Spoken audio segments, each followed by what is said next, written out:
Zahvaljujem svima koji ste došli na tribinu, koja je tema mladi i politička participacija.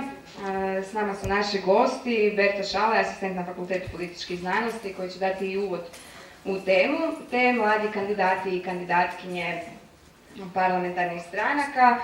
Prvo je pitanje koliko su mladi zainteresirani za politiku, a drugo je pitanje kako oni sebe vide u politici, kako vide svoju ulogu, kako vide svoju sposobnost da utječu na političke procese. I onda dobivate podatke da samo 7%, dakle radi se o 2003. godini, opet da napomenem, tada samo 7% mladih, onih koji ulaze u politiku, dobivaju pravo glasa, samo 7% misli da nešto može promijeniti. Dobar dan svima, ja sam inače Dario Hrebak, predsjednik sam Mladih hrvatskih liberala. Ja bih rekao da je to jako krizna situacija što se tiče aktivnosti mladih u politici. Stranke govore o neke čak i o 20.000 mladih unutar svojih mladeži, a primjerice takve stranke po 20.000 mladeži se dogodi da nestane jednu mladu osobu na listi. Po meni čak jednako važno je uključivanje mladih u društvene aktivnosti. Na taj način će oni moći odlučiti da li će se kasnije uključiti u politiku ili će naravno kasnije se angažirati kroz razne nevladine udruge. I to je jako bitno. Pa ja sam koordinatorica programa u GONG-u i zapravo vodim nekoliko različitih projekata. Ono glavno na što sam fokusirana je Parlament program koji se dakle provodi u suradnji i u Hrvatskom saboru, a isto tako i jedan važan program, odnosno projekt koji provodimo na nacionalnoj razini, a koji financira Europska komisija. Poanta je tog projekta da se utječe na građane, da budu aktivni u svojim lokalnim zajednicama i da utječe na vlast da ona bude odgovornija. Većina ljudi u Hrvatskoj doživljava GONG kao organizaciju koja se bavi isključivo izborima, no prava istina je da mi radimo puno drugih stvari, a svi zapravo naši projekti imaju jednu zajedničku karakteristiku, a to je da njima nastojimo potaknuti građane da se sami aktivnije uključe u društveni život, u politički život. Samo oni građani koji su aktivni su i odgovorni, a samo odgovorni građani imaju i odgovornu vlast. Pozivamo 9. na listi, apsolventa Ekonomskog fakulteta u Zagrebu, aktivno u debatnim programima, aktivista u zaštiti okoliša, zastupnika Gradske skupštine Grada Zagreba i člana Odbora za mlade i Odbora za zaštitu okoliša Gradske skupštine Grada Zagreba. Bio je predsjednik Foruma mladih SDP-a Zagreb, danas je potpredsjednik glavnog odbora SDP-a Zagreb i član glavnog odbora SDP-a Hrvatske. Dame i gospodo, pozdravimo Julicu Mejka.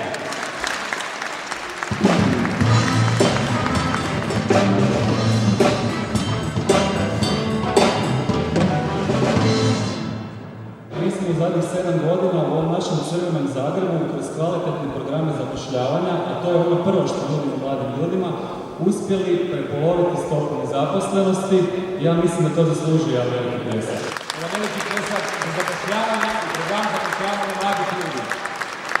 Drugo što nudimo, to je kvalitetno obrazovanje, a treća stvar, a po meni i najvažnija, to je da mi mladima u Zagrebu nudimo najkvalitetniju priliku za doći do vlastitog krova nad glavom.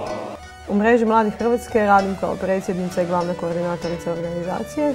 Ponajviše radim na razvoju nacionalne politike za mlade. Dajemo preporuke kako potaknuti zapošljavanje mladih, na koji način raditi strategije za mlade, na koji način sustavno i planski razmišljati o tome kako će izgledati obrazovni sustav, kako će se situacija mladi naći pri ulasku u Europsku uniju, koje prilike mogu iskoristiti iz Europske unije i tako dalje. I u Centru za mirovne studije se bavim pričom oko prava na azil.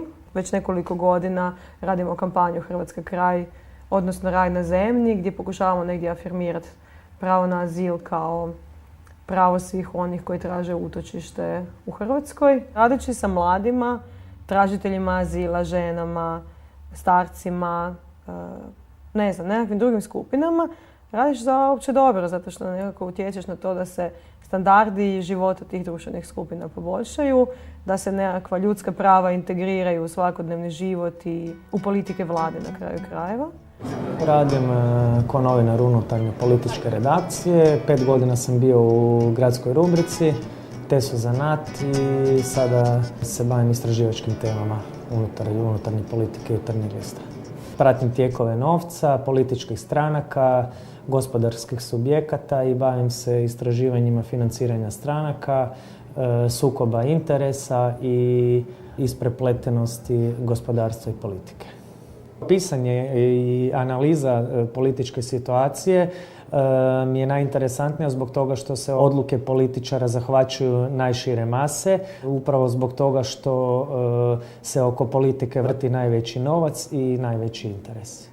Tekstovi koji mogu utjecati na dobrobit društva mislim da i jesu krajnji cilj novinara i prikazivanje objektivne slike u medijima mislim da je jako važno da bi se građani znali kako dalje postupati.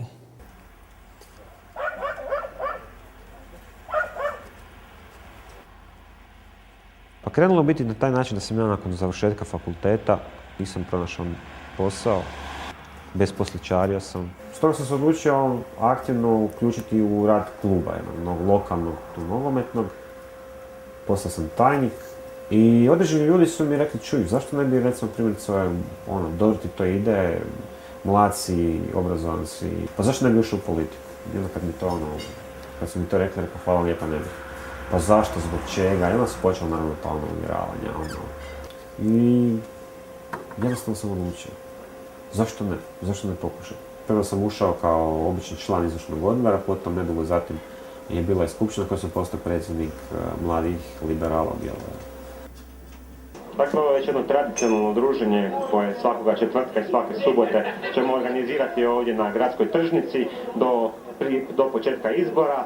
Smatramo da je Bjelovar jedan od gradova gdje smo mi prepoznati kao jaka politička opcija i nadamo se da će se to tako isto reflektirati i na izborima, na izborni rezultat. Pronašli smo se nekoliko kolega vršnjaka koji smo se stvarno bacili u to da pokušamo što bolju organizaciju mladih u Bjelovaru napraviti.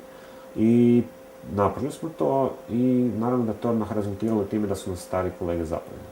Nakon što su nas stari zaposlili, mene su kao predvodnike te generacije predložili da za povjerenika za saziv Sabora mladih hrvatskih liberala, budući da mladi hrvatski liberali nisu aktivno postavili nekoliko godina.